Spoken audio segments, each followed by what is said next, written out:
आप सुन रहे हैं एजी एंटरटेनमेंट की धमाकेदार प्रस्तुति।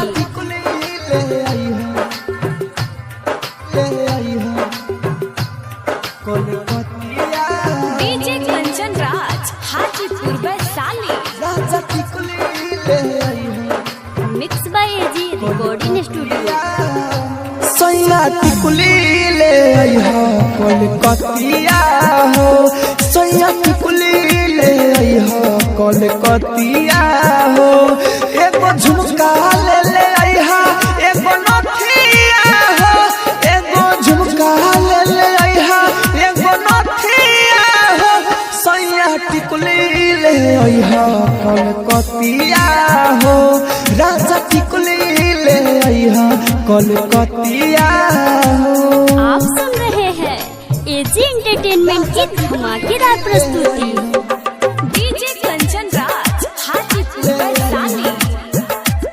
कोलकातिया राजा टिकुली ले आइहा, mix by AG recording studio.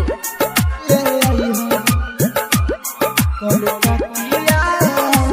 हाँ सौख सिंगार हमर रहला अधूरा, रहला अधूरा, रहला अधूरा। सौख सिंगार हमर रहला अधूरा। समर डिमांड पिया होक चाही पूरा। सौख सिंगार हमर रहला अधूरा। समर डिमांड पिया होक चाही पूरा। जबले मिली न करे हम बतिया हो, जबले मिली न करे हम बतिया हो। एगो झुमका ले आइहा, एगो नथिया हो, एगो झुमका ले आइहा, एगो नथिया हो। सैया टिकुली ले आइहा कोलकातिया हो, राजा टिकुली ले आइहा कोलकातिया हो। आप सुन रहे हैं एजी एंटरटेनमेंट की धमाकेदार प्रस्तुति। डीजे कंचन राज हाजीपुर वैशाली। कोलकातिया राजा टिकुली ले आइहा, mix by AG recording studio. ले आइहा कोलकातिया। गोरे गोरे गोलावा में चांदी के छागल, चांदी के छागल, चांदी के छागल। गोरे गोरे गोलावा में चांदी के छागल। मारे मुके सैयो मीरा बावे लागल।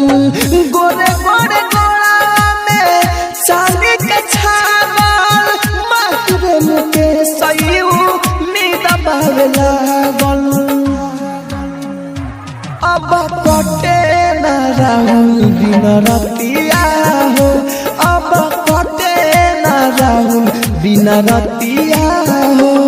एगो झुमका ले आइहा, एगो नथिया हो, एगो झुमका ले आइहा, एगो नथिया हो।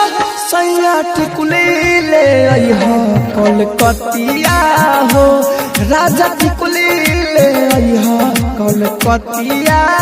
Mix by AG recording studio, Roshanpur Sapaha.